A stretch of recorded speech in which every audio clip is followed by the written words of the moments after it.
पुढच्या बातमीकडे वळूया। भाजप मुंबई अध्यक्षपदी शेलार कायम आहेत। महापालिका निवडणुकीसाठी व्यवस्थापन समिती ही जाहीर झाली आहे। मराठी चेहरा म्हणून निवडणुकीपर्यंत मुंबईचं नेतृत्व शेलार यांच्याकडेच असेल, विश्वसनीय सूत्रांनी जय महाराष्ट्राला माहिती दिली आहे।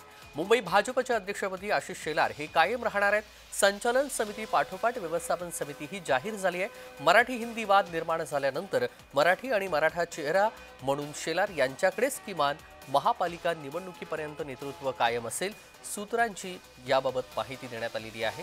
महापालिका निवडणुकीनंतर मात्र नवीन अध्यक्ष नेमण्यासंदर्भात त्यावेळच्या परिस्थितीनुसार निर्णय घेतला जाण्याची शक्यता आहे। तर प्रदेशाध्यक्ष आशिष शेलार हे मुंबईचे असणार आहेत। मुंबई अध्यक्ष झालेले होते, पण रवींद्र चव्हाण प्रदेशाध्यक्ष होत असतानाच मुंबई अध्यक्षपदाचा निर्णय झालेला नाहीये।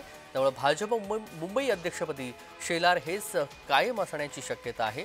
येणाऱ्या महापालिका निवडणुकीसाठी मराठा आणि मराठी चेहरा असं आशिष शेलार यांच्याकडे पाहिलं जातं। त्यामुळे आणि याआधी देखील त्यांनी मुंबई भाजपचं अध्यक्षपद पाहिलेले आहे, त्यांच्याकडे जबाबदारी आहे आणि ती त्यांनी पूर्णपणे यशस्वी पद्धतीनं पार पडलेली आहे। आणि याचाच फायदा करून घेण्यासाठी येणाऱ्या पालिका निवडणुकीसाठी त्यांचं काम हे महत्त्वाचं आहे, पक्षासाठी महत्त्वाचं आहे, संघटनेसाठी महत्त्वाचं आहे। त्यामुळे हा निर्णय कायम ठेवण्याची शक्यता आहे।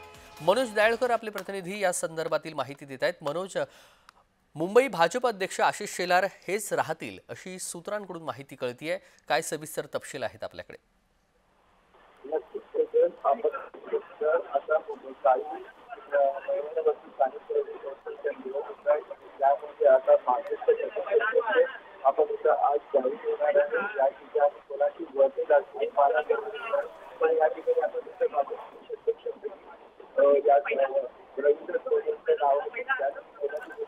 अगदी धन्यवाद मनोज, आपण दिलेल्या सविस्तर माहितीसाठी। बातमी संदर्भातले अपडेट जाणून घेऊ।